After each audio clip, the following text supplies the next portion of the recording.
Welcome everyone.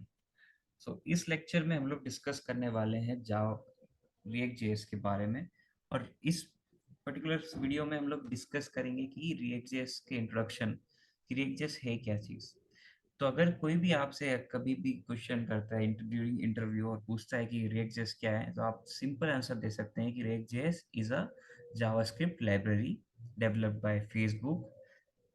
Basic use for this is to create a single web page application using which, जिसकी help से हम क्या create कर सकते हैं, user interface of our application. Apart from that, ये हमें फ्लेक्सिबिलिटी देता है कि हम अपने रियूजेबल कंपोनेंट्स क्रिएट कर सकें और उन्हें कुछ ऐसी मेथड से डील करता है जिसे हम राइट जिसकी हेल्प से क्या हो सकता है कि रेंडर और जो अपडेट होता है हमारा पूरा कंपोनेंट, वो पर्टिकुलर सेक्शन होता है इंस्टेड ऑफ पूरा पेज होने के।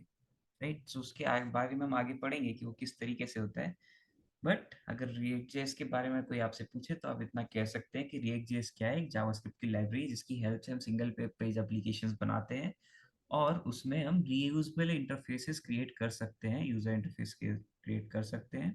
साथ ही साथ इसके पास की कुछ टेक्निक्स है जिसकी हेल्प से ये रेंडर और अपडेट करते वक्त कुछ इफिशिएंटली चीजें यूज करता है। राइट, अगर हम बात करें रिएक्ट जेएस के फीचर के बारे में, तो रिएक्ट जेएस का जो पहला मोस्ट इंपॉर्टेंट फीचर है वो है कंपोनेंट बेस्ड आर्किटेक्चर।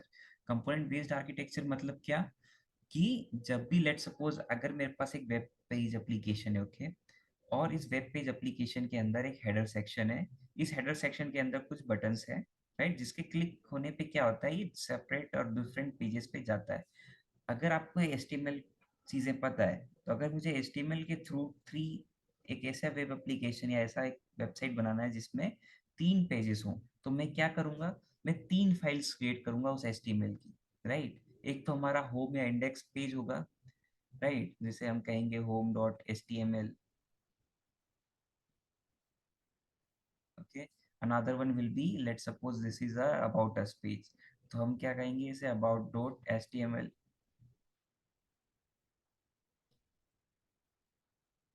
ओके, सो इस टाइप के अगर मुझे 3 से 4 पेज बनाने हैं तो मुझे 3 से 4 पेजेस बनाने पड़ेंगे HTML के अंदर, ओके, या फाइल बनानी पड़ेगी।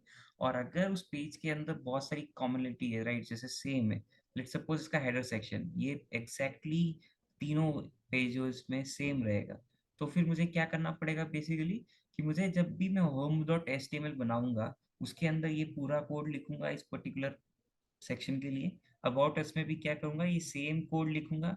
और अगर नेक्स्ट थर्ड पेज बनाता हूँ तो उसमें भी अगर ये सेक्शन है तो सेम कोड फिर से मैं लिखूंगा। राइट, इससे क्या हो रहा है कि हम 3 फाइल में सेम चीजें बार बार रिपीट कर रहे हैं। ओके, सेम फंक्शनैलिटी है कि इसके क्लिक पे होम पे जाना है, इसके क्लिक पे अबाउट अस, इसके क्लिक पे प्रोफाइल पेज पे जाना है। बट सेम चीजों को मैं बार बार, सेम कोड को मैं बार बार लिख रहा हूँ। बट कंपोनेंट बेस्ड आर्किटेक्चर में क्या होता है कि रिएक्ट जेएस हमें फंक्शनैलिटी प्रोवाइड करता है कि हम क्या करें, हम कंपोनेंट बेस्ड, हम क्या करें, हम कंपोनेंट्स बना लें। राइट, हमारे वेब पेज को कंपोनेंट्स में ब्रेक कर सके। लेट सपोज कि अगर यहाँ पे कुछ कार्ड्स होते हैं, राइट, जैसे अगर हम एडवर्टीजमेंट देखते हैं अपनी कई सारी वेबसाइट्स पे, तो हर वेबसाइट के साइड में एक कार्ड या कुछ ऐसा होता है जिसमें वो अपना एडवर्टीजमेंट दिखाते हैं और मेन कंटेंट यहाँ पे लेट सपोज ये आर्टिकल्स लिखे हुए हैं। राइट, ओके, सो अगर आप देखो कि अगर सेम चीज मैं रिपीट कर रहा हूँ कि अगर इसका स्टाइल, इसका कोड, इसके अंदर का कंटेंट अगर सेम है और ये सिमिलर है across the all the pages, तो फिर मुझे क्या करना पड़ेगा, हर एक फाइल के अंदर जाके इस सेक्शन को बनाना पड़ेगा और इसका लिए कोड लिखना पड़ेगा अगर HTML फाइल्स हम बना रहे हैं तो। राइट, अगर यूज कर रहे हैं, बट रिएक्ट की फिजिबिलिटी क्या है कि हम सिर्फ एक बार कोड लिखें, एक कंपोनेंट बना लें जिसके अंदर ये सेम फीचर हो। ओके, हम एक ही बार एक कंपोनेंट बनाएंगे और मुझे जहां जहां इस कंपोनेंट को चाहिए मैं उस फाइल के अंदर जाके, उस कंपोनेंट के अंदर जाके सिर्फ कॉल करूंगा, पूरा कोड ना लिखते हुए सिर्फ इस कंपोनेंट को कॉल करूंगा और ये पूरा रिएक्ट क्या करेगा, उस पर्टिकुलर सेक्शन को रेंडर कर देगा हर एक पेज में जहां जहां मुझे रिक्वायरमेंट है और जहां जहां मैं उसे कॉल करूंगा। तो ये होता है component based architecture. Okay, same example फिर दिस कार्ड ऑल्सो, कि अगर मेरे पास एक कार्ड है, मुझे ये कार्ड को इस पेज पे भी रिफ्लेक्ट करना है, शो करना है, इस पेज पे भी शो करना है, इस पेज पे भी शो करना है।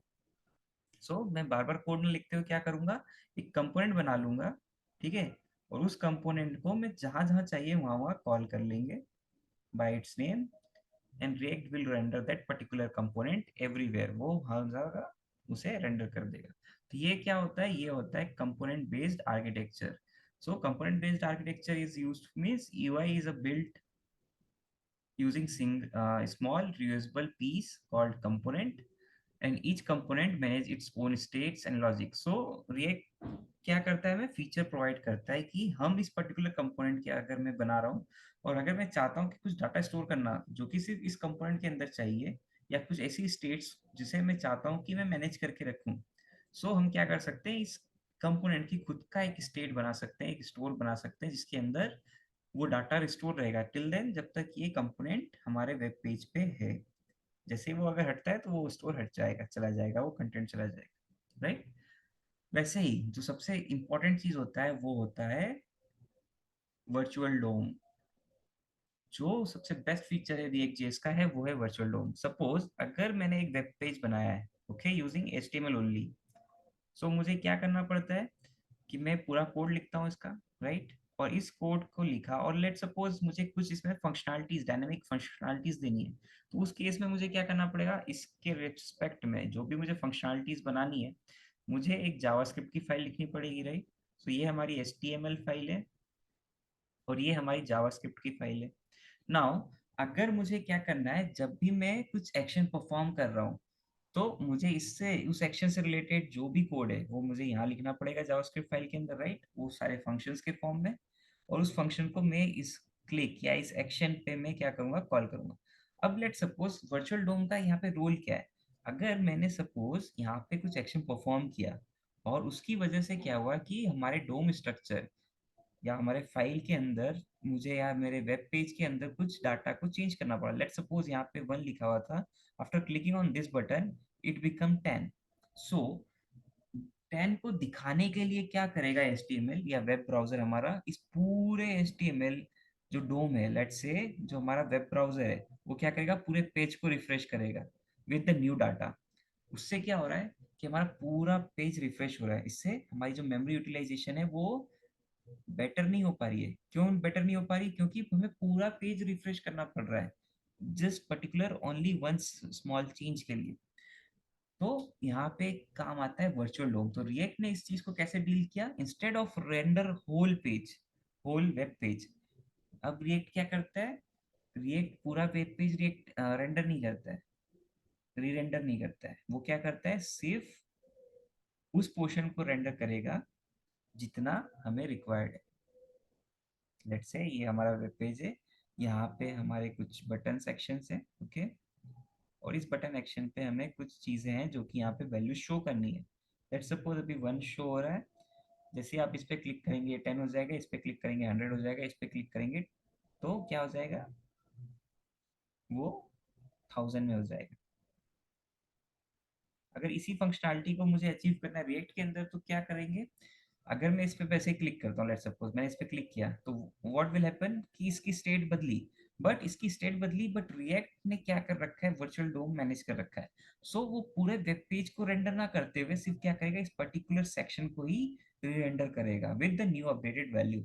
If I press again one, what will do, ये इसी पूरे सेक्शन को री रेंडर करेगा और सिर्फ इस पर्टिकुलर पार्ट को रेंडर करेगा, right, instead of rerendering whole page. इससे क्या हो रहा है, हमारा वर्चुअल मेमोरी जो है वो कंज्यूम ज्यादा नहीं हो रही है, लेस कंज्यूम हो रही है। वर्चुअल डोम क्या करता है, React creates a virtual representation of a actual DOM. ये क्या करता है, एक्चुअल डोम का एक वर्चुअल रिप्रेजेंटेशन बना लेता है अपनी मेमोरी के अंदर, और it only update the part of the DOM that changes, improving performance. इससे क्या होता है कि हमारी परफॉर्मेंस इंक्रीज होती है हमारे वेब एप्लीकेशन की, कि instead of rendering whole page we just render that particular part which is required to be re-rendered, right। तो ये होता है वर्चुअल डोम की यूज और इसका कॉन्सेप्ट। अगर हम बात करें नेक्स्ट चीज फीचर की, वो है जेएसएक्स। जेएसएक्स क्या है, जेएसएक्स जावा स्क्रिप्ट एक्सएमएल है। ये काफी यूजफुल है। ये क्यों यूजफुल है, क्योंकि ये अलाउ करता है to write HTML like code inside where, inside JavaScript.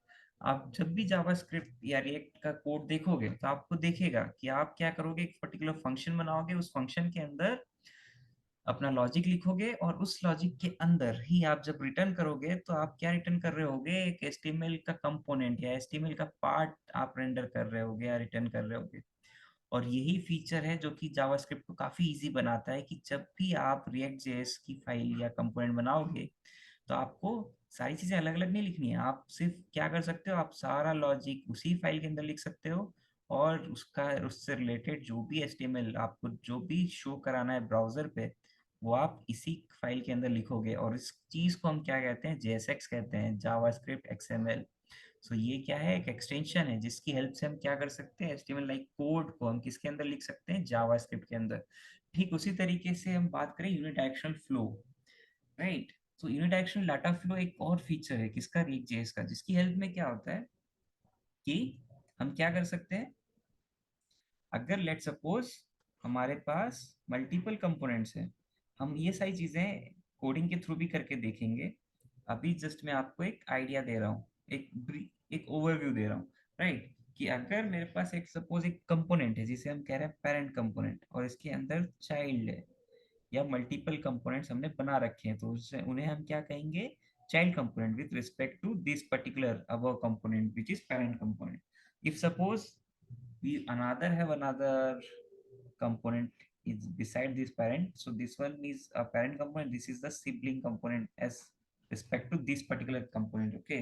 This is called sibling, but this is child of for respect to this particular component, otherwise these both are sibling to each other. Now, so whatever we are discussing here is right now unidirectional data flow. अगर हम बात करें unidirectional data flow मतलब क्या, कि जब भी data हम पास करेंगे रिएक्ट के अंदर, तो किस फ्लो में बात पास करेंगे, वो होगा सिर्फ पेरेंट टू चाइल्ड, राइट। कि अगर मुझे डाटा को फ्लो करना है या मुझे कोई डाटा भेजना है किसके अंदर, इस पर्टिकुलर कंपोनेंट के अंदर, तो हम क्या फ्लो यूज करेंगे, तो हम हमेशा डाटा कैसे भेजेंगे, parent to child component relation में। So data flows from parent to child components make the flow predictable and easier to debug. Suppose if you are passing a data, अगर आप कुछ डाटा पास कर रहे हो child में, और जब आप यूआई पे रेंडर कर रहे हो और आपको कुछ रिफ्लेक्ट दिख रहा है इस डाटा के अंदर, तो आप इजिली इस ट्रैक कर सकते हो कि डाटा कहाँ से आ रहा है और इसमें क्या खराबी है, क्या चेंजेस करना है, राइट। सो इस तरीके से यूनिडायरेक्शनल डाटा फ्लो भी एक क्या है, एक की फीचर है रिएक्ट.जेएस का। तो ये जो चार फीचर थे जो हमने पढ़े, component based architecture, virtual DOM, the next one is the JSX, and the unidirectional data flow, which are the most important feature of the React.js, which help us to learn, understand better, and we can create multiple web pages here, right? Now, why use React.js? So question arises कि अभी हमने क्या पढ़ा, हमने features पढ़े, पर हम जब फीचर पढ़ रहे थे तो हमें यूज क्यों करना है इसे, राइट। तो हमने जब फीचर पढ़ा तो हम ये समझे कि वर्चुअल डोम की मदद से हमारी जो React.js हेल्प करता है किसमें, fast and efficient rerendering rendering process में, राइट। सो वर्चुअल डोम क्या करता है, instead of render whole web page like real DOM, virtual DOM will do only change in that particular section, वो उसी particular section में change करेगा जहाँ required होती है।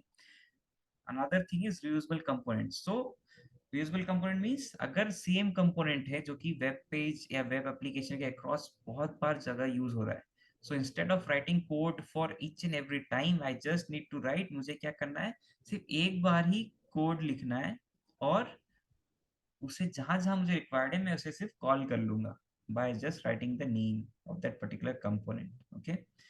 Now what is the third thing, why to use the large component, large community support, okay. So अगर हम बात करें रिएक्ट और उसकी सपोर्टिंग लाइब्रेरीज की, तो we have the vast majority of the libraries available और टूल्स अवेलेबल, यूजिंग विच, जिसकी मदद से हम क्या कर सकते हैं, बहुत सारे काम कर सकते हैं जो हमें day to day daily basis development में रिक्वायर्ड होते हैं। लेट सपोज अगर आपको कंपोनेंट के अंदर चार्ट बनाना है तो हमारे पास चार्ट के लिए अलग से लाइब्रेरीज अवेलेबल है, राइट। लेट सपोज अगर आपको कोई टेबल बनाना है तो हमारे पास उसके लिए भी कंपोनेंट्स अवेलेबल है। अगर लेट सपोज आपको एक ड्रैग एंड ड्रॉप की फंक्शनलिटी अप्लाई करनी है कि अगर आपको यहाँ से किसी ऑब्जेक्ट को यहाँ या फिर किसी एक HTML कंटेंट को मूव करना है, तो उसके लिए हमारे पास ड्रैग एंड ड्रॉप के लिए एक लाइब्रेरी अवेलेबल है। सो जो रिएक्ट की जो कम्युनिटी है बहुत ही स्ट्रांग है, बड़ी है, और इजिली हमारे पास टूल्स एंड लाइब्रेरीज अवेलेबल है to perform each and every task which are required for web development. और अगर बात करें तो इजी इंटीग्रेशन प्रोवाइड करती है अदर लाइब्रेरीज के साथ और फ्रेमवर्क के साथ, जैसे कि रिडक्स हो गया या फिर नेक्स्ट.जेएस हो गया। तो हम आने वाले लेक्चर्स में ये सारी चीजें पढ़ेंगे कि व्हाट इज रिडक्स और वो रिएक्ट क्या होता है। बट अगर रिडक्स की बात करें तो जैसा हमने पढ़ा था कि हर कंपोनेंट की खुद की एक स्टेट होती है, वैसे ही हम क्या कर सकते हैं, हमारे वेब एप्लीकेशन की एक अलग से स्टेट बना सकते हैं जिसे हम रिडक्स कहेंगे। और उस रिडक्स से हम मल्टीपल कंपोनेंट्स को डाटा पास कर सकते हैं on a single time. Okay, ठीक है, इवन दो अगर इसके अंदर, इस कंपोनेंट के अंदर कोई और भी मल्टीपल चाइल्ड्स हैं, राइट। लेट सपोज मुझे इस कंपोनेंट के पास भेजना है, सो मैं प्रॉम्प्ट लिंक नहीं करूंगा, मीन्स इस कंपोनेंट से इस कंपोनेंट भेजूं और फिर इस कंपोनेंट से इस कंपोनेंट भेजूं, डायरेक्ट मैं क्या कर सकता हूँ, रिडक्स के थ्रू इस कंपोनेंट के अंदर एक्सेस कर सकता हूँ उस पर्टिकुलर स्टेट को या डाटा को।